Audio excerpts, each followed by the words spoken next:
ডিমিগর যা ফর্মে আছে তাতে মনে হয় এবছর লোটাদের ভাগ্যে দুঃখ আছে।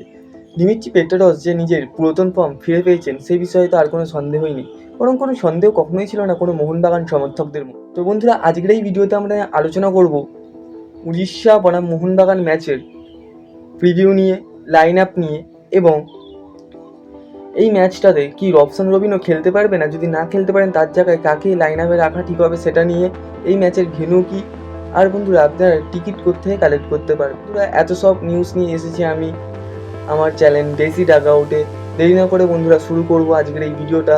তো অবশ্যই শুরু করার আগে নিচে থাকা সাবস্ক্রাইব অপশানে ক্লিক করে বেলটা অপশানটি অবশ্যই বাজিয়ে দেবেন। তো বন্ধুরা চলুন দেরি না করে শুরু করা যাক আজকের এই ভিডিও।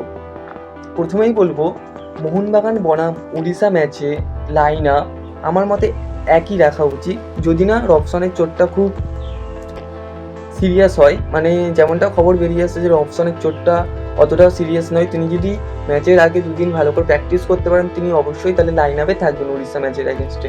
তো রবসনের চোটটা যদি না সিরিয়াস হয় তাহলে লাইন আপ একই থাকতে পারে। আর যদি Robson by any chance miss করছে গেমটা, তাহলে তার জায়গায় আপনারা আমাদের ওজি ডিমিগডকে ওখানে নামাতেই পারি, কারণ ডিমির ফেভারিট অপোনেন্ট আর উড়িষ্যা। যদি মনে পড়ে আগের বছর 23শে ফেব্রুয়ারি 2025-এ দিমিত্রি পেট্রাডস 92 মিনিট 49 সেকেন্ডে একটা খুব সুন্দর গোল দিয়ে মোহনবাগানকে 1-0 গোলে জিতিয়েছিলেন অ্যাগেনস্ট উড়িষ্যা। আর সেটা একটা ক্রুশিয়াল ম্যাচ ছিল। তো ক্রুশিয়াল ম্যাচ মানে বড় ম্যাচে গোল করা তো দিমিত্রি পেট্রাডসের একটা অভ্যেস।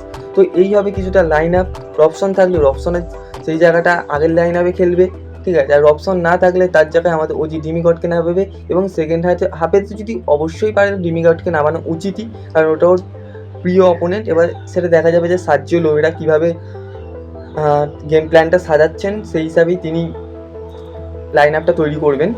তো এরপরে আসি রবসনের চোট, যেমনটা আমি বলে দিলাম রবসনের চোটটা অতটা সিরিয়াস না। তারপর আসি এই ম্যাচের ভেন্যু।